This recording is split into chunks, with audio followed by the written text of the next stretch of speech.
Today I'm sharing 5 ways to level up your sewing game. Hello and welcome back to Sew Pomona. I'm Rebecca and I'm so glad you're here. On this channel I love talking everything fashion and sewing with a focus on travel and capsule wardrobes. Now today's video is in a new setting. I am on vacation at my parents' house. I wanted to film something this week to share with you while I'm away. So today I am sharing my top tips to level up your sewing game. I'm hoping these tips will help you refine your sewing techniques and skills and gain some confidence at the same time. All right, so let's start with tip number 1. This is mastering the basics. What I like to do before each project is to go over all the skills I'm going to need, especially if I'm learning something new, so that I can practice before starting.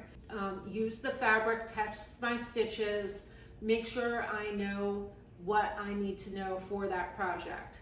So if you're going to be making welt pockets and you have not worked on these before, make a sample in the fabric you're going to be using or in a tester fabric so that you know that when you go to sew the final project, so that you know when you sew that final piece, it is going to look perfect because you've already practiced. So if you are a true beginner, this is going to be even more basics than that. You're going to be practicing threading your machine, sewing a straight stitch, sewing a zigzag stitch.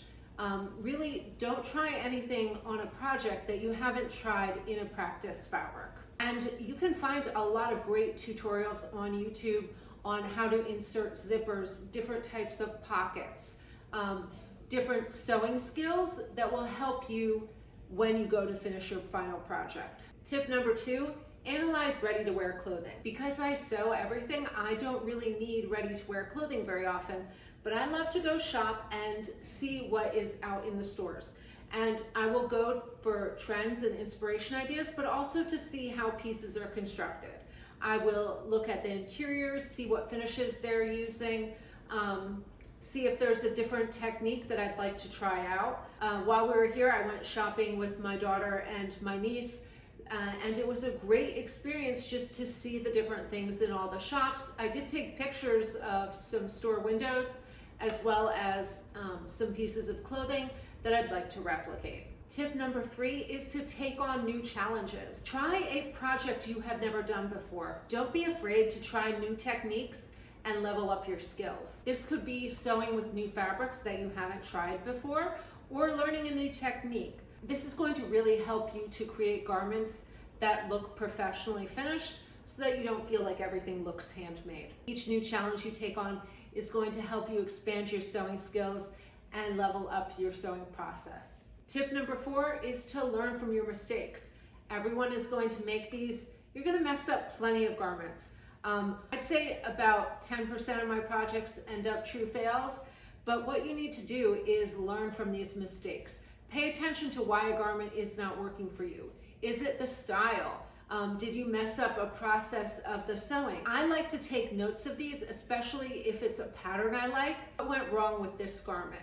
And what could I do to fix it? Is it just a fabric choice mistake? I've done this a lot of times, and sometimes you really do need to pay attention to what the sewing pattern is recommending. Making something in the wrong fabric can really make a difference. Don't worry about messing up a project or having a sewing fail. This is going to teach you so much as you go through your journey, and your skills, you will be surprised how quickly your skills increase. If you saw some of my first makes, and you can see them on my sewing blog, some pieces I made maybe 10 years ago, they were not all wonderful, and it really takes some time to learn the skills you need to grow. Now, tip number 5 is to join a sewing community. Watching YouTube channels or joining a group can really help you to grow. In the beginning of my sewing journey, I joined a lot of groups. I did online challenges.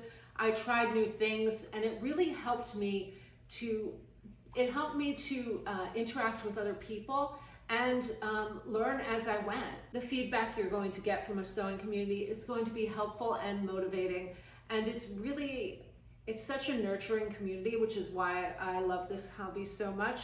Everyone is so kind and non-judgmental, and you can really learn a lot from other sewists. So let's go over those 5 tips again. 1, you're going to master the basics. 2, you're going to analyze ready-to-wear clothing. 3, try out new challenges. 4, learn from your mistakes.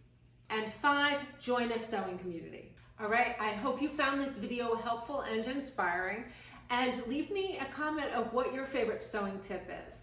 I'd love to know what you think helps your sewing practice the most, or something new you've learned that you're excited to try out. All right, that is it for today's video. I hope you enjoyed this one. Come back next week. I'm going to be sharing what I wore on this little vacation with my children. That's it for today's video. I'll see you next week. Thanks so much for watching, and happy sewing.